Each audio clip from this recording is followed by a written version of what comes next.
Okay, good afternoon, everyone. Yeah, I'm Shuhaida Ismail, the so-called moderator for today's session. So we are from Project Management Technical Division of IEM. This is our, it's uncountable. There are so many webinar talks that we have been organizing all this far. Yeah? So today we are so honored to have and even to organize a webinar talk on emerging technology for combating biofouling. What project managers should know.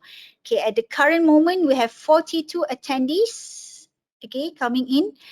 And we have our speaker, that is Dr. Nur Zulaika Yusof from the Maritime Institute of Malaysia, that will be sharing probably her experience or her research or her undertaking projects related to biofouling, the technology that has been used to combat biofouling, and what can we as a project managers do and what we should know in tackling the biofouling issues. Okay, so without further ado, I would like to read upon her profile.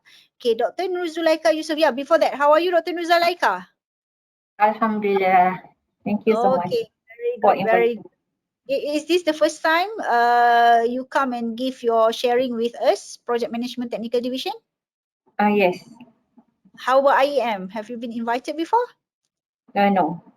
Okay, so probably we'll have more invitations later, yeah, depending on how many attendees that we have. Now it's counting up to 47, okay? The more the merrier. Okay, so Dr. Nuruzulaika Yusof graduated in Bachelor Degree of Science, Industrial Chemistry in 2008 and later received her Master of Science Chemistry. So you are a chemist, Dr. Noor? Yes, I Okay. am. However, suddenly in 2015, you obtained your PhD in civil engineering. What happened from chemistry to civil engineering, environmental engineering? What happened throughout your journey? Basically, when we talk about environmental engineering, it consists of chemistry a lot. So maybe because I just want to experience having my study in engineering, therefore I just go to civil engineering. Okay, thank you. See, even scientists, chemists, yeah, would like to explore engineering. Okay, okay. So she's currently the senior researcher at Maritime Institute of Malaysia. What is MIMA? What is Maritime Institute of Malaysia? Maybe you have slides later, Dr. No? Yes, I have slide and I will show some of the information about my beloved workplace after this. Okay, that's great. That's great. So she is actively undertaking research on natural colorants, development of environmentally friendly biofouling material, and waste material utilization. So means she's the right person to talk about biofouling. Yeah. Previously, she was the senior lecturer at UTP, the University Technology Petronas, and she received the Yayasan UTP Fund, okay, for biofouling material development. And she's also the custodian for UTP Baustad Naval Shipyard collaboration for the same project. And having 4 years research experience together with the academic qualification measuring in chemistry field, she has a very strong fundamental knowledge to talk on this topic on emerging technology for combating biofouling, what project managers should know. So you have approximately 1 hour 57 minutes including Q&A. Dr. No, maybe we can just save the time for Q&A, probably 1 hour after your talk. Okay, and the rest of you guys, for the attendees, feel free. Now we have 53 attendees. Feel free to type your question in the go to webinar control panel on your right, and I will read out and even summarize your question later after the presentation by Dr. Noor Zulaika. So without further ado, the floor is yours, Dr. Noor. Okay, thank you so much, Dr. Shuhaida. Okay, I will start my presentation basically by introducing my beloved workplace. And yes, I am from MIMA, Maritime Institute of Malaysia. Dr. Shuhaida, can you see my slide? Yes, I can. Okay, thank you so much. So MIMA, we are located at Megan Avenue 2, Jalan Yap Kon Seng. And what is basically MIMA do? MIMA is a research institute or To be specific, we are the Policy Research Institute, where we conduct the research for the purpose of creating the policy for the government, and we are the agency under the Ministry of Transport. So I won't go through the motto, vision or mission of the MIMA. I just would like to explain on our service, or what basically we are offering. Okay, we are the our service is based on we are creating the policy research for the government, and also we do the collaboration for the conference, symposium, roundtable discussion, forum, and etc. with any agency or academician or any organization that are interested for the collaboration. And also we are providing the training and education. For example, now today I am giving you the webinar on the biofouling, but for example, if you want to know further about the biofouling technique or treatment, we can provide you a training for that purpose. And we also do the public awareness, where for example we have the program called as marine litter awareness, where we go to the ocean, and we collect the marine litter, and we are speaking to the people around there for the awareness purpose. Okay.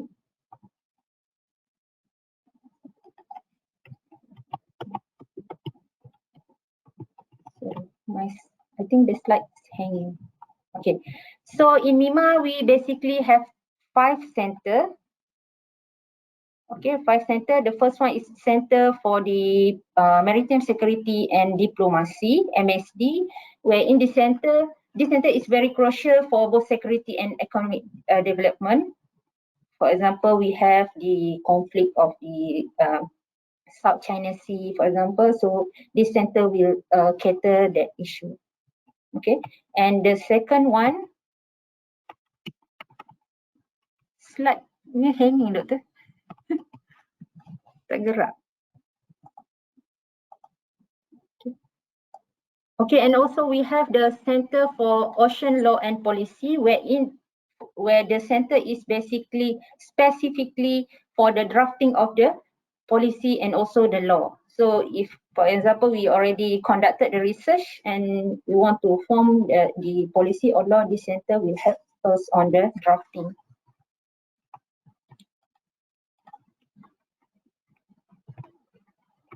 Okay, and then we have the Center of Maritime Economic Industry, where this center is basically focusing on any economics activities in maritime. For example, we have a logistic and also the shipping. And also we have the Center for Straits of Malacca, where the center cater all activities in the Strait of Malacca. For example, if there is economic activities or shipping activities or the pollution that caused in Strait of Malacca, the center will cater the issue. Okay, and lastly, we have the Center for Coastal and Marine Environment, where this center we basically cater on the environmental issue. For example, we have the pollution or the conservation of the environment. So as for the management, now we have 2 directors, the anchor MIMA, because we have the vacant position for the Director General of MIMA. So if you're interested to be the Director General for MIMA, you can submit your application if the vacancy is open. So it's open now, yeah? The vacancy for Director General. So it's open to all IEM members. Please apply. It's a JUSA, is it JUSA B, JUSA B post. It's an open post. Okay. Okay, basically our moderator today is our Director of Research, Dr. Shuhaida, and also we have Director of Administration, Puan Nurul Adlina Abdul Aziz. So I think that's all for the introduction of the company. So I will proceed with my presentation on the topic for today.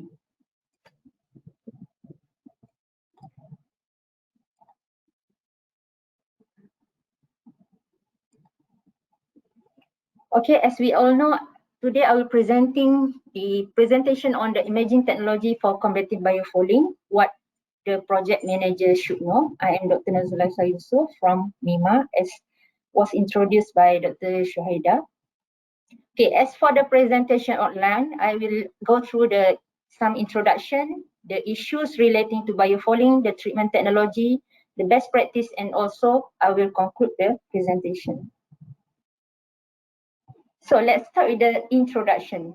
When we talk about biofouling, we need to know what is the definition of biofouling, because we might have a different understanding on what is biofouling. So to have a common understanding on this topic, we need to go for the meaning of the biofouling. So biofouling is actually the accumulation of aquatic organism on surface. And when we talk about bio means the living organism. So biofouling should have the microorganism that fall the machinery or the ship. So biofouling is the accumulation of aquatic organism on surface and structure immersed in aquatic environment. So here we have two important notes here, which is the aquatic organism and also the structure must be immersed in the aquatic environment. Okay, when we read about aquatic doesn't mean it should be ocean or river or for example, a lot of water, but it can be the environment that we have the humidity or we have even a small amount of water. So that will contribute to biofouling. I will share with you 3 examples of the biofouling that happen in 3 different fields. The first one is the marine biofouling. This one happened in marine where we have the biofouling on the platform, the ship, the buoy, and also the boat. Okay, after this, I will explain to you how biofouling is happen, because knowing the fundamental is very important for you to tackle the problem. Because I think most of us who are visited, for example, the coastal, we can see the biofouling or the barnacle that stick on the platform, whether the platform is the steel platform or the platform is concrete platform. We can see the barnacles. Barnacle in Malay we call teritik. We can see the teritik or some algae that is hanging or stuck on the structure. And this one is for the ship. And if we look carefully, we can see that the biofouling organism is different. Okay, it is different, and it is different because maybe the location is different, and also the organism that acquire the space also different. Okay, so this is the example of marine biofouling, the platform, ship, buoy, and also that stuck on the boat. Okay. The second example of biofouling is in medical biofouling. So biofouling not happen only on the ship or on the platform, it can happen also to us as a human. So I won't go far for this one, just to explain for our common knowledge that for the medical biofouling, it can happen when we have for example, the catheter, either urine catheter or catheter that we use for food supply. Okay, the implant contamination and also the gum disease. If you can see here, because if we relate back on our meaning of biofouling, that's why I say that aquatic doesn't mean that it should be in the water, river or ocean. For example, for the gum disease, it's just our saliva. Saliva can be our aquatic environment that induce or that can grow the bacteria on our teeth. Okay, same goes to the catheter, and also if we have the implant, because in our body it is really rich with the fluid, so the biofouling can easily happen. Okay, and the third one is the industrial biofouling. Industrial biofouling means the biofouling that happens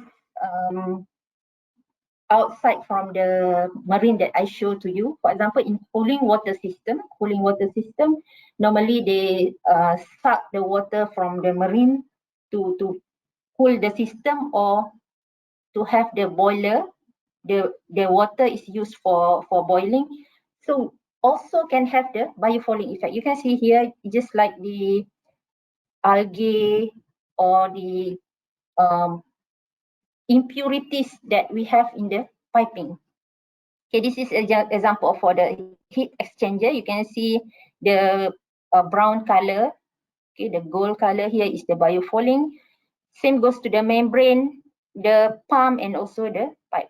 So for the biofouling that stick on the pump, you can see this is the barnacle. The barnacle, we call it aesthetic, and you can see the shape is just like the muscle. Okay, and same goes to the pipe. You can see this in the pipe full of the barnacles.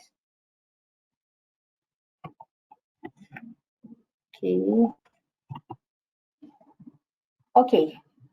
As I show you the biofouling that happened in 3 different fields, we can see that the structure of the biofouling is different because we have different type of biofouling.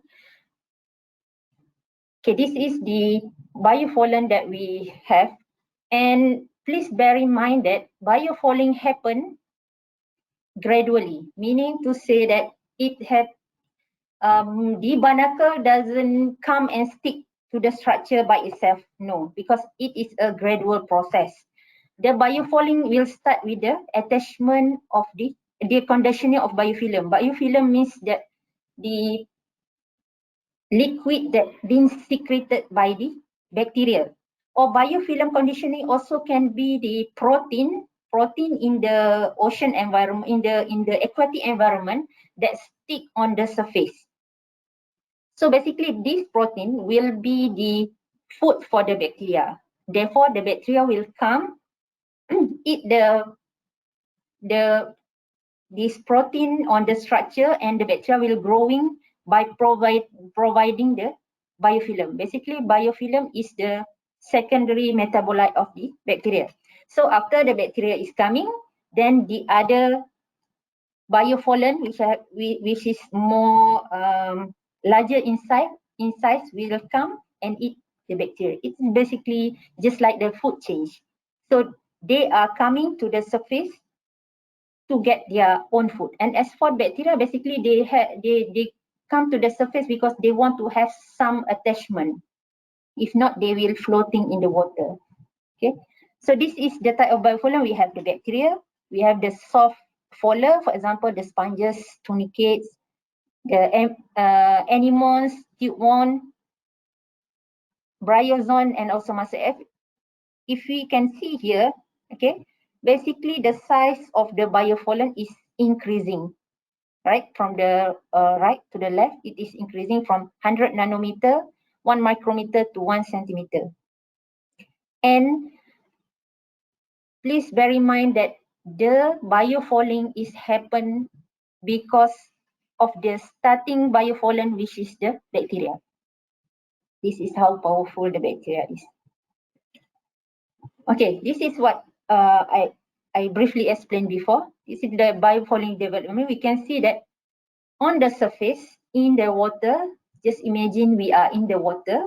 Okay, the water is flowing, and of course in the water we have the impurities. For example, we have the protein from other died fish, or protein from the any aquatic animals that flowing with the water and stuck on the surface of the structure, whether it is wood, or it is metal, or any structure, for example, the concrete too. So this organic matter, either it is protein, diatom, bacteria, cell, will settle on the hard surface. Okay, the hard surface is just like what I mentioned before. So this organic matter, the bacteria is very small in size. That's why bacteria, virus, algae, the small algae, we call it as micro microbial, meaning micro is the size. The size is in micron, where we cannot see with the with our eyes. We need to use the microscope to see the bacteria. And after the bacteria is sticking on the surface, they will produce the biofilm. Okay, biofilm, but if I can give you the example, biofilm is just like when we, for example, when we eat, we will produce something else. When we eat or when we do the activities, we will produce, for example, the sweat, anything that we remove from our body. For us, that for bacteria, we call it as biofilm. Basically, biofilm is protein that are they producing or they secrete from their body. Okay. So when they are growing, they are producing the biofilm. The secondary and tertiary colony or colonizer will come to, basically they come to get their food. Okay, biofilm and the bacteria will be their food. For example, in invertebrate larvae, okay, they will eat the bacteria, and after that the macropooling will happen, where the other giant macropoolen will come and eat the smallest micropoolen. Okay, and this macropooling, which is the invertebrate or algae, they will grow and attach to the surface. They will not go anywhere after that. Okay, that's why biofouling become the problem, because they go and eat and making house over there. Okay, so what is basically the issue of biofouling? Why biofouling is so important to be tackled? Here I give the example, the issue for two, which is the ship and marine structure. Why? Because this is the crucial effect, and also the cost to remove the biofouling also very high. As for the ship, the biofouling can cause bioinvasion problem. Okay, don't worry, I will explain to you what is bioinvasion after this. It will increase the weight and fractional drag on the ship. Why? Because biofouling, when is stuck to the surface, it will growing and it will increase in the weight. It will give the extra weight to the ship. Okay, and when it gives extra weight, it will make the ship more heavy, and also it will consume more fuel for the ship to maneuver. Okay, it will reduce the speed and loss of the maneuverability because of the weight that biofouling give to the ship. Okay, and not only that, it will also cause the metal deterioration via biocorrosion. It is to denote that the bacteria that stick to the surface, the first colony, which is the bacteria that stick to the surface, is basically can cause the corrosion to the metal that they are sticking it. Okay, and the other issue is the number of dry dock operation increase. Why the number of the dry dock operation increase? Because when the biofouling happen, the ship have to go for the dry docking to scrap the biofouling and to repaint the ship. And normally for the ship to go for dry docking is once per 5 years. For 2.5 years, they will go for the in-water inspection, and for 5 years, they will have the dry docking. Dry docking means the ship will be taking out from the water to do the service. Rather, either the service to remove the biofouling or any other service that is needed by the ship, because the cost for dry docking is very expensive. It can go to millions for one ship. Okay, the hull should be clean, paint, and also the paint, the existing paint that they put should be removed and painted. Basically, on the ship, they already painted with the anti-fouling, but the anti-fouling, they have their lifespan. For example, 1 to 5 years, and after that, the ship need to be the biofouling need to be scrapped and the sheet need to be repainted, because the biofouling, they have the active ingredient have the life expectancy, for example, only for 1 to 5 years. 5 years, I think the maximum activity for the biofouling to happen. Okay, the second issue will be on the marine structure. Okay, marine structure means others than ship, whereas for the marine platform, it will suffer from the plus load and also the stress. We know that when the structure is being designed, they have the specific load can be bear by the structure. So any additional load from any other things will basically destroy the structure. So it will increase in the structural loading of the structure because of the weight of the biofouling, and it will affect the dynamic response for the drag force. Plus, it will also cause the corrosion and also the mechanical failure. The corrosion basically happen for the metal structure, but we also need to bear in mind sometimes the concrete structure also reinforced using the metal inside. So the corrosion also would happen for the concrete structure. So this is just the estimation. It's about USD 9 million spent annually to scrap and loss incurred due to shutting down of the power plant. When we are talking about scrapping the biofouling, it's not just it is not just we scrap the biofouling out, but we need also to take into account the downtime that we bring the ship on dock, for example, for the dry dock, and also the cost for the ship that is not in operation, the cost for the anti-fouling paint, the scraping cost, the anti-fouling paint, because after the scraping we need to repaint using anti-fouling paint, and also we need to consider the cost for the biofouling that we already scrapped. We need to taking care of the scrap biofouling because it also can cause the environmental problem.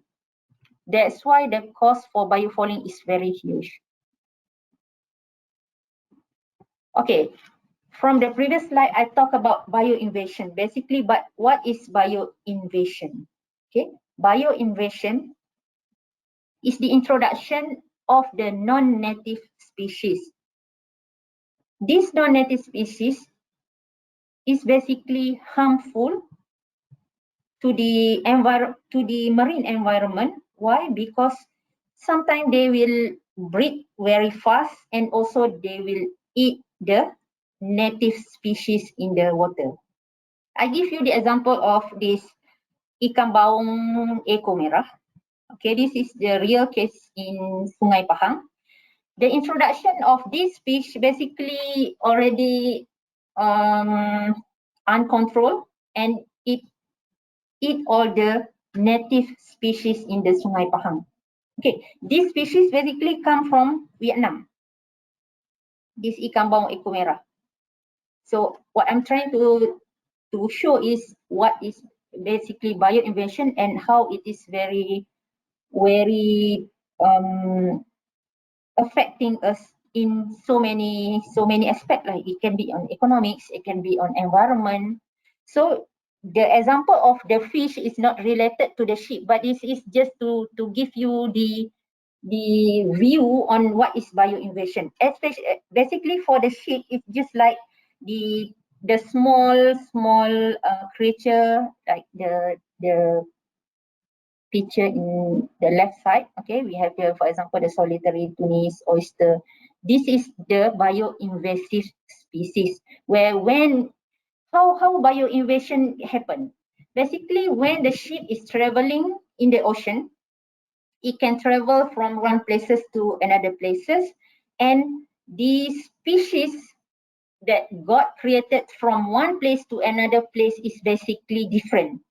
Okay, For example, this solitary tunicate, maybe it present in US ocean, but not in Malaysia. But when the ship is traveling, this this bioinvasive species is sticking on the ship, because we already know about the biofouling, right? Biofouling, they are sticking on the ship, and also they will be carried out using by the ballast water, because the ship will fill up with ballast water when the cargo is already placed in somewhere else. So they have no load when they want to coming back. So they put the ballast water. For example, they collect the ballast water from US, and when it reach Malaysia, they will pull out the ballast water and put the cargo instead of ballast water. So that's where the bioinvasion is happen. So as for the biofouling, basically the International Maritime Organization is more care about the bioinvasion rather than the fuel consumption, for example, because the bioinvasion is causing a lot of damage in terms of environmentally, because when they have been introduced in the water, they will grow rapidly and they will kill the native species in the ocean environment. Okay, another issue that I have talking about is biocorrosion, and I just want to give the picture on how the biocorrosion is basically happen. Okay, biocorrosion is the corrosion caused or enhanced by bacteria or other microorganisms, just like I previously explained that when we talk about bio means the living organism, okay, the living things. Because corrosion also can happen without the living things. We call it as normal corrosion. For example, we have the metal that deep in the water, then by time it will have the corrosion. Okay, so biocorrosion must have the microorganism that induce the corrosion. Microorganism can induce corrosion by two ways. First is when the bacteria or the microorganism is sticking on the surface for the purpose of biofouling. They are sticking on the surface and end up with biofouling. They are basically covering the surface of the metal. We are talking about metal because this is the corrosion. When they are covering the surface of metal, so it will have the low oxygen that happen on the surface of the metal, okay, because they are covering. If they are exposing, then we have the normal oxygen on the surface. In the event of low oxygen on the surface of metal, it basically will induce the corrosion. Okay, and the second one, the corrosion is happen due to the activity of the microbe itself. The microbe will have their own activity. For example, the respiration, or they are eating the food, or they are growing more, and from that activity they have the electro when they have the activity, basically the microbe, which is we call it as microbial induced corrosion, they have the capability to corrode the metal or the surface that they are sticking to. Okay, this is the example, the schematic process of formation of biofilm and also MIC. MIC is microbial induced corrosion, means that the corrosion is induced by the microbes. We can see here the material, we have the conditioning or the film, and the bacteria is sticking here. They do the activity, they produce the metabolite products, and lastly it will create the pit to the metal where it will cause the corrosion. I hope I'm not too fast in explaining this, but if you think that you want to ask the question along the way, then you can ask. Okay, now we are going to the treatment technology. we already understand how the biofouling is happen. Understanding how it's happened is important because you will have the idea on how to reduce the biofouling. Please bear in mind that the biofouling, you cannot stop the biofouling. We all cannot stop the biofouling. We can only manage the effect and the consequences of the biofouling. Okay, this is some of the history of the treatment technology, and basically this is on the anti-fouling. Because we want to reduce the biofouling, we have to have the anti-fouling. So previously, the pitch, the copper plating, wax, tar, asphalt, oil, rosin, sulfur, and arsenic is being used. Why they are exploited? Because the manufacturer want to reduce the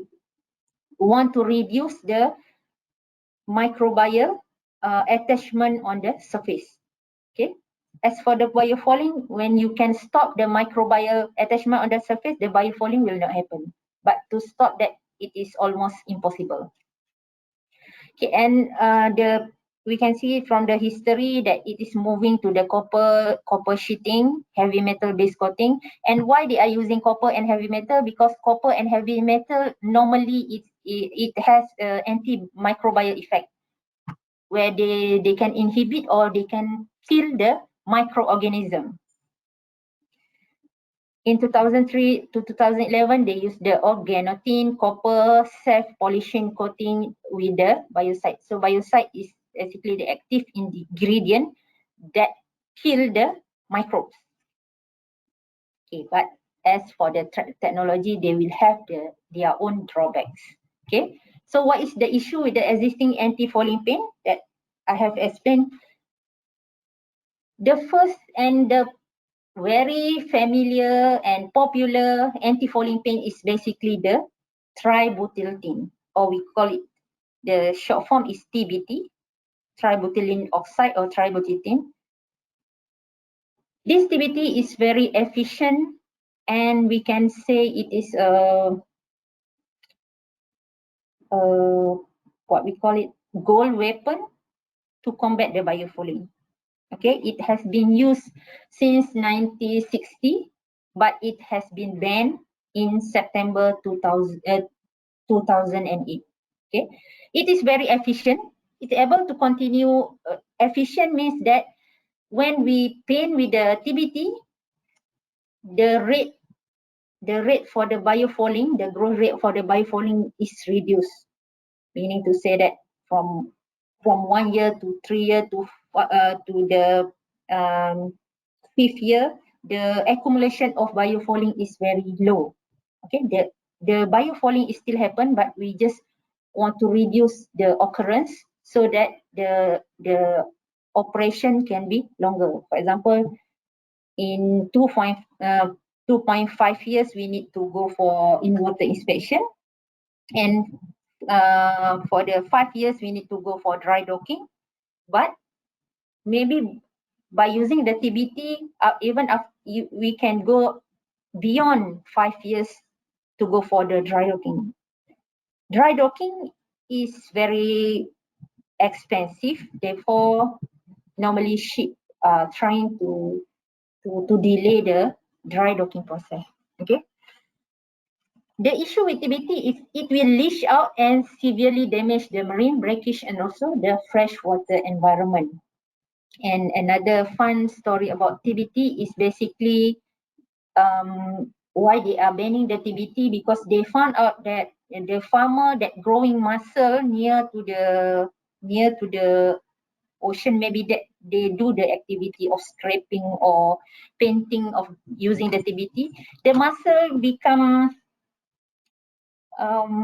the mussel also have the male and female mussel, but they basically doesn't, for example, they one of the mussel is the male mussel, but the mussel itself doesn't recognize that he is a male mussel. So they have, for example, just like the split identity, and even though this story is just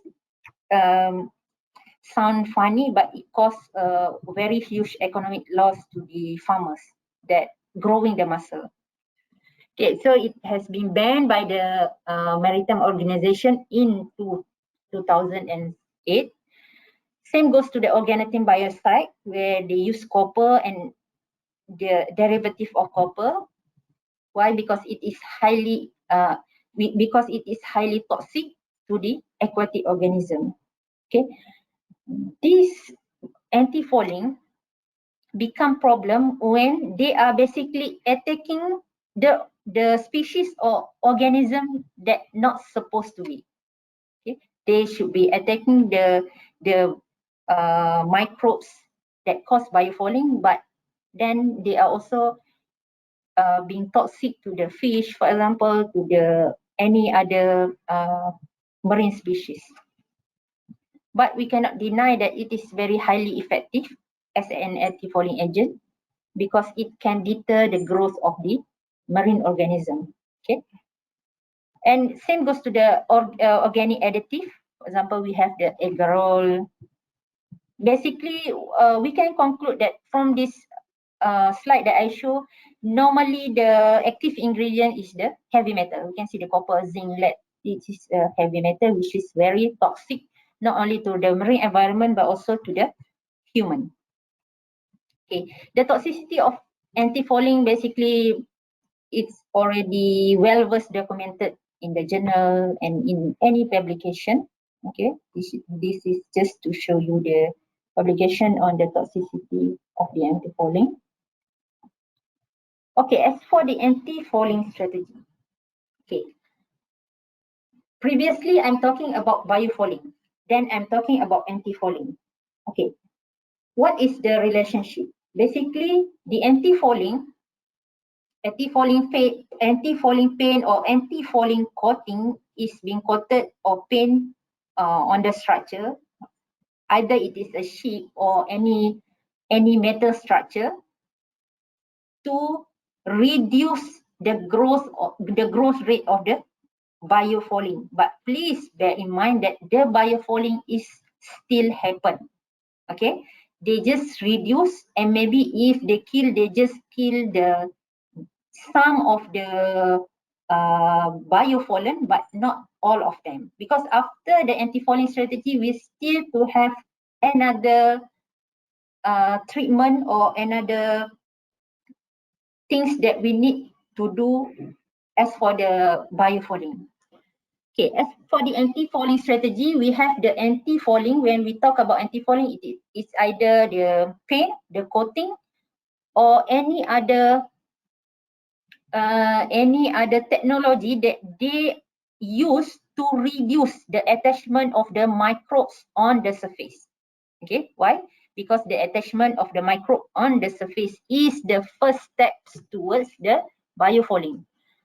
So the first one is the tributyltin.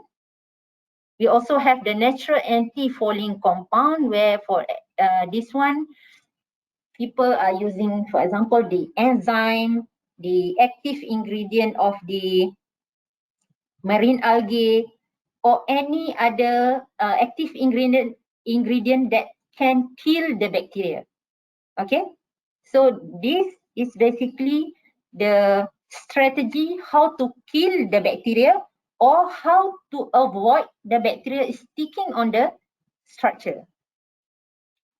Okay, so the tributyltin is a wonder weapon for anti-fouling. Wonder weapon means to say that as for now, we couldn't find the replacement of the tributyltin, and shockingly, even though it has been banned to be used from September 2008, but until now,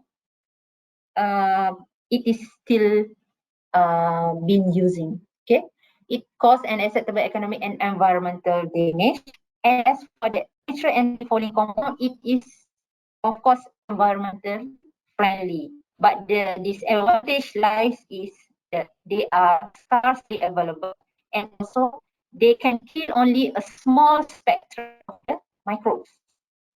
We have, for example, gram-positive microbes, gram-negative microbes, have the microbe can stand, for example, the high temperature, low temperature, high oxygen, low oxygen. But as for natural cooling, they can have, for example, only small spectrum. They can kill effectively, but only a few organisms. And the advantage of natural antifouling is the production cost is high, because normally they are to produce the natural antifouling, they have to go through the extraction process, the separation process, where it costs a lot of money. The other strategy is surface with lotus effect. Okay, surface with lotus effect means they are producing the coating that has the surface with the lotus effect. Lotus effect means if we can see the lotus when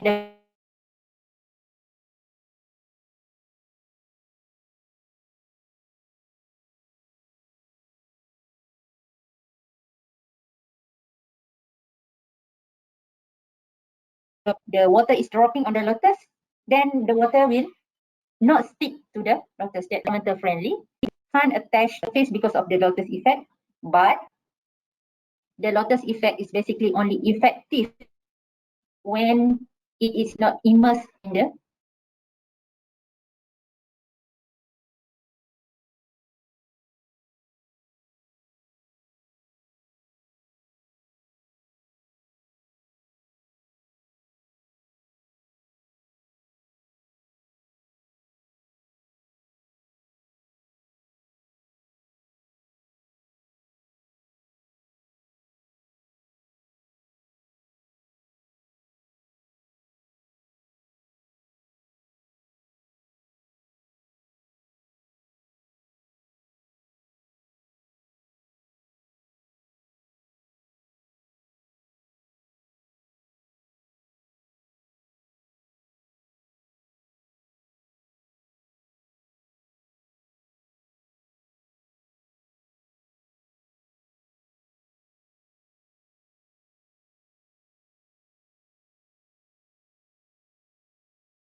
So I'm just checking.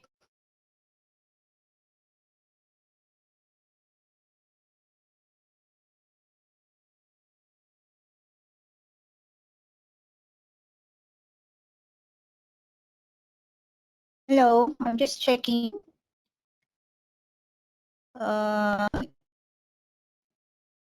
Whether I'm the one who suddenly got this experience of lagging, or is Dr. No? Is Dr. No still around?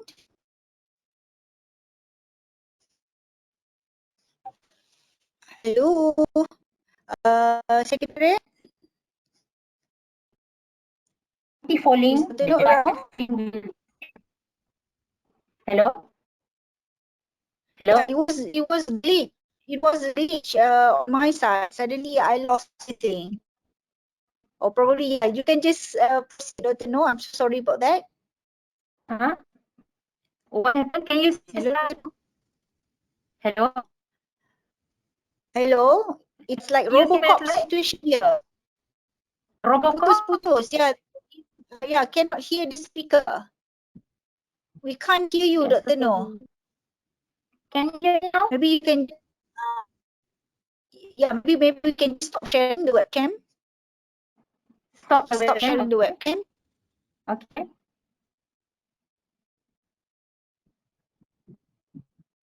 Can you hear me? Hello?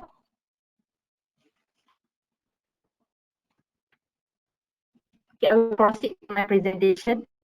If you can't hear me, just let me know. So this is for the biofouling cleaning technology. I just want to get back. I have explained on the biofouling how it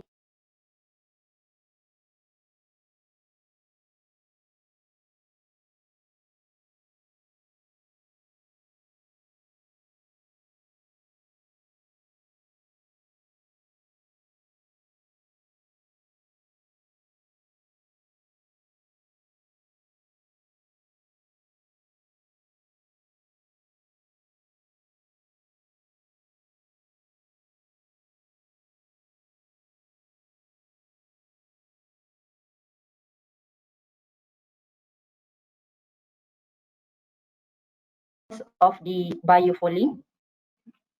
Okay, so the cleaning technology is this is just 4 example that I show you, but basically they have many more cleaning technology. So the normal or the traditional one is the manual cleaning using the scraper. Basically, as for the manual cleaning, they are doing when the sheet is being put in the dry dock or being put away from the water. But as for the powered rotary brush, you can see a power brush and also high pressure water cleaning jet. It can be used for the in-water cleaning. Okay, in-water cleaning means that the shape of the structure is still their position, but the cleaning is being done in the water.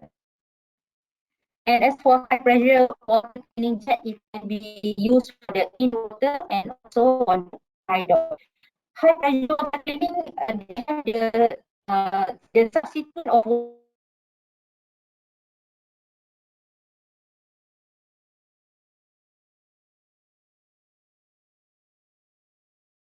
or the surface of the metal to remove all the biofouling before they can repaint back the ship also ship or the structure.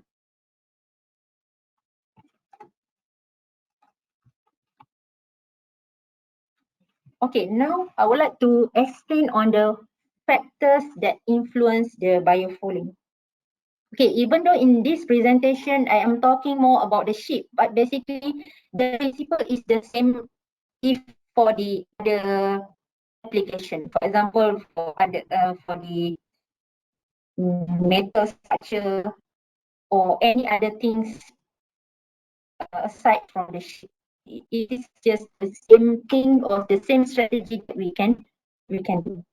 The factors influencing biofouling, it can be, the first thing is based on the design and also the construction design. If the design of the let's say we about the marine structure,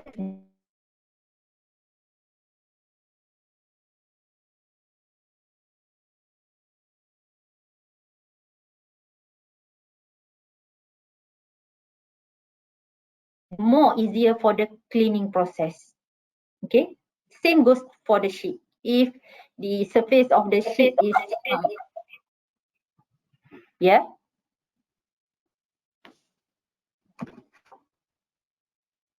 if the surface of the ship is smooth, for example, no not so many access fee, then it will easily remove the biofouling. Then and also the biofouling sticking also not so crucial.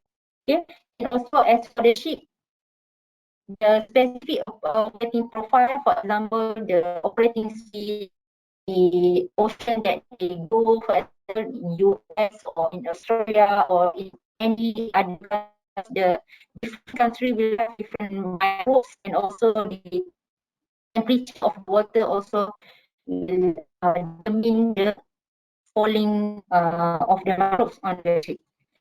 Place visited and also the maintenance history. This is just an overview.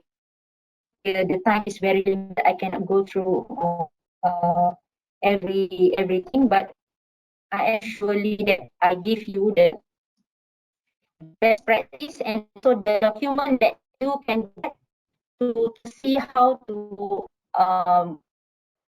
manage the biofouling. This is for the ship, but it can also be applied on the other structure,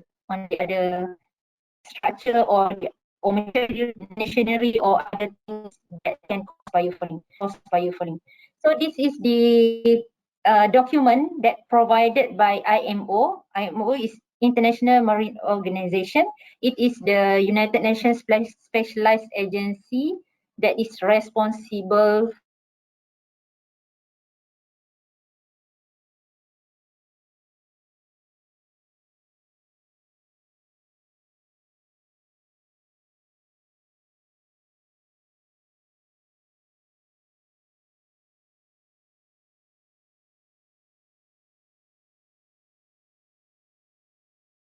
the sheep biofouling to minimize the transfer of invasive aquatic species.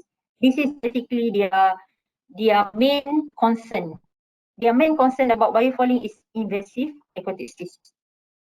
Okay, the best practice to reduce the biofouling, we have two, which is the biofouling management plan and also the biofouling record book. This is specifically for the sheep, but of course they can be applied in other things also that we have the biofouling problem. Okay, as for this one, I just give the example where the biofouling management plan, you need to have the detail of the anti-fouling system, the operational practice and treatment use. This is very important to have because from detail we can basically focus on the activities of the scraping or the repainting of the biofouling, or even if, for example, the anti-fouling that we use now is not really effective, then from the report we can say that this is effective and we need to find a new anti-fouling for our application, for example. Okay. And as for the anti-fouling consideration means to say that which anti-fouling you should choose. Okay, some of the factors you need to know when will be the planned period between the dry docking. If the planned period is very long, for example, you go for 6-7 years, you need to find very strong anti-fouling paint or coating. And also the speed, the ship speed, the operating profile, the ship type and construction, and also the legal requirement for the sale and use of anti-fouling system. Why? Because in certain country, the TBT already banned, but maybe in other country, the TBT anti-fouling is still being sold. So as for the conclusion from my presentation, the biofouling is caused by the microbes. So as I already shown you the strategy to combat the biofouling, we can see all the anti-fouling strategy will have the advantage and also the drawback. Basically, what we can conclude here is microbes will always win. Why? When the anti-fouling is being developed, basically the microbe will always mutate themselves and become more stronger than the anti-fouling that we have. That's why the use of the heavy metal anti-fouling cannot be used for so long because the microbes already trained themselves to be susceptible to the anti-fouling that we already have. So the only way to combat the biofouling is only by managing it by keeping their effect below the level of interference in the most efficient way. So we cannot stop the biofouling, but we can manage it so that the impact or the effect to us is very minimal and we don't it don't cost the economic value very high. Just to share with you some info about the biofouling scraping and painting. I interviewed the ship owner, a few ship owner, and from the interview, I found out that the cost for the scraping of the ship,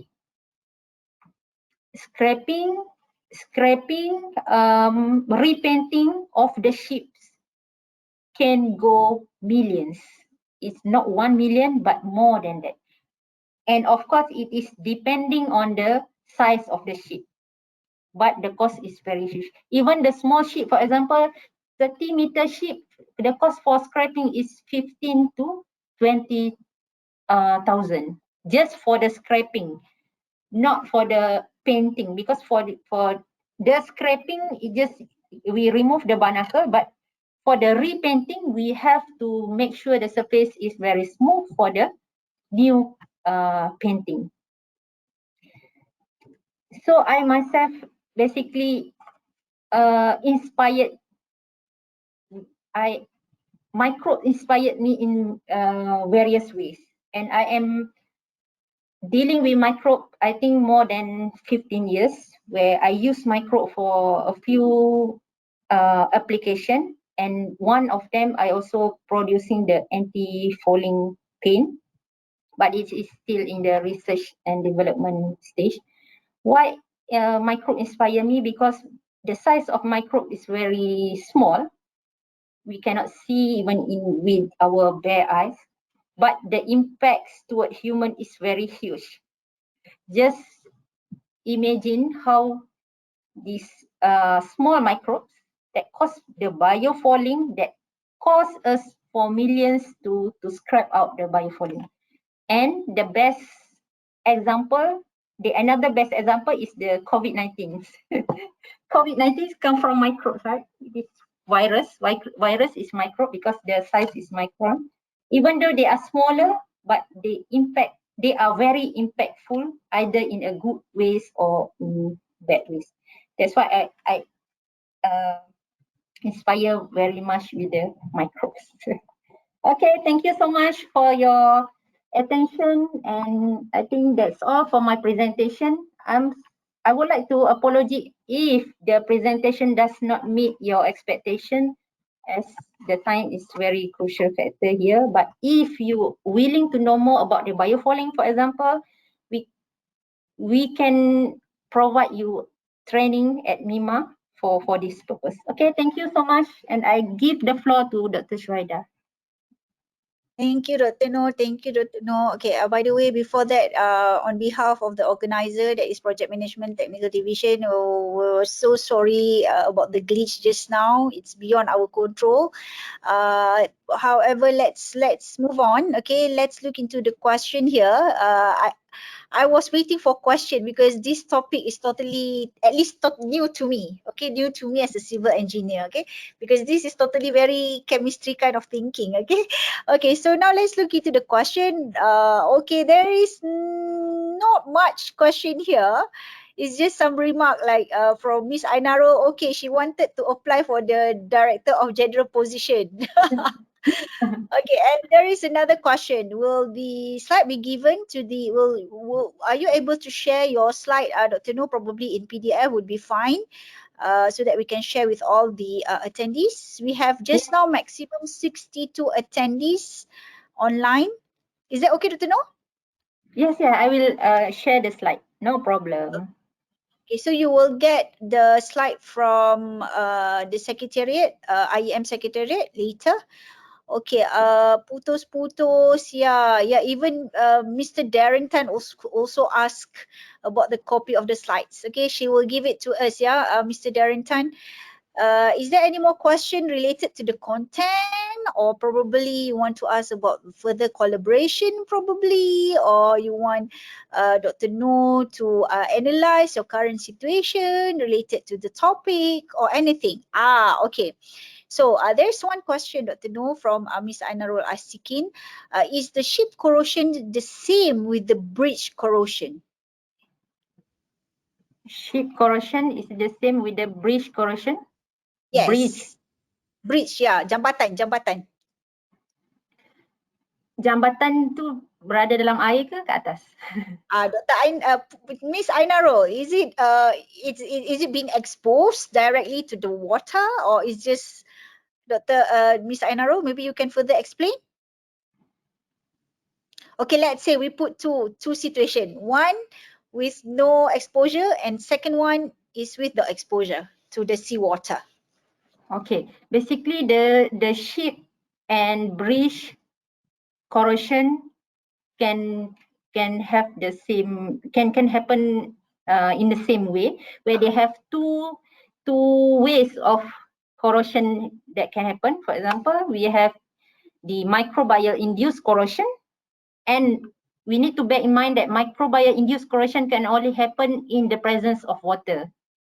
Okay, and also we can have a normal corrosion. Normal corrosion is the corrosion because of the oxidation of water in the water, and oxidation of water on the surface of the metal.